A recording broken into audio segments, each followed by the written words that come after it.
Hello and welcome to the JB&M Sports Fanatic channel. Thank you for joining me for this video. And we have some more news coming from the Denver Broncos as they are signing receiver Damion Willis, who's formerly of the Cincinnati Bengals and Jacksonville Jaguars. So a little bit about Damion. He's a pretty tall receiver at 6'4", I believe, almost 200 pounds. Yeah, out of Troy. He spent his time in Troy in 2017 and 2018 as a junior and a senior.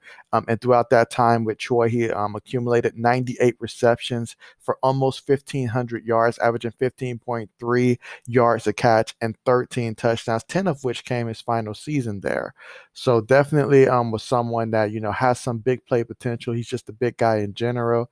Obviously having his presence will be welcome to a team that last season they did not light it up in terms of passing. Drew Lock, he threw for almost 3,000 yards, but he led the league in interceptions. We saw the Broncos, with their offensive line situation, bring in some tackles to replace, so some guys for injury purposes and just to improve the offensive line. So they're hoping that they've patched enough together to keep whoever's going to be in at quarterback, whether we're talking Drew Lock or whether we're talking Teddy Bridgewater, or in the scenario that Aaron Rodgers were to get traded there, whoever goes in there at quarterback, they're going to need an offensive line to protect them, and they're also going to need some receivers. So just looking at some of what they had last year, Jerry Jeudy ended up being their most productive receiver.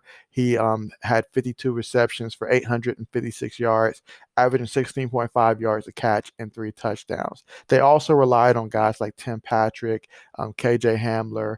They actually had Hamler, I believe it was Hamler, who had to come in at quarterback for them one game. So they asked a lot of their receiving core for sure. It did not do the Broncos any favor last year to have Cortland Sutton get injured so early in the season, as they had high expectations for him. And so his injury obviously was big. But yeah, it was a struggle last year as they had no receiver cross 1,000 yards. And Tim Patrick had the most receiving touchdowns with 6 receiving touchdowns. And so they're going to need a lot more from their receiving position.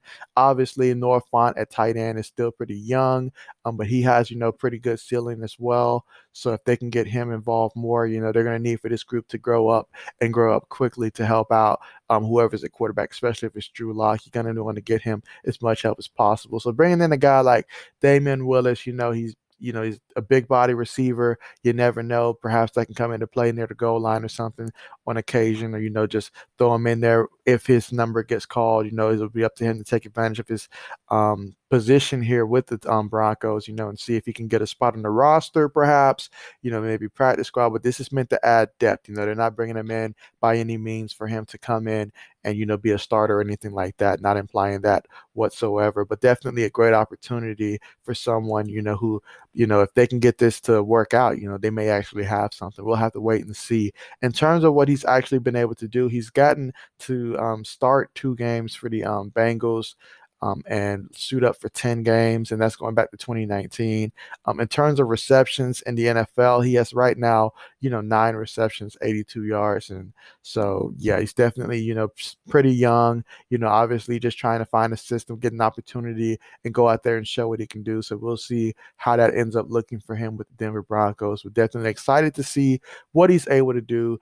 And yeah, definitely the Broncos, they need to look at as many receivers as possible, and hopefully, someone will stick and continue to contribute for this team, as they have high expectations. They got a defense that's definitely got a lot of talent, although, they're bringing in some new pieces there as well. But yeah, offensively, they're going to need the offense to match the defense so they don't finish fourth again in that division. Because, you've got the Chiefs in that division.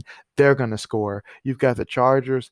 They're going to score. You've got the Raiders, and they can score. So, yeah, the Broncos offense, they have to pick it up a notch. And so hopefully these signings will work out for them, and we'll see how things go from there. But other than that, thank you so much for joining me for this video. Hope you enjoyed it. And as always, as more news continues to drop, you can be sure to find it here. So thanks again for watching, and have a great rest of your day.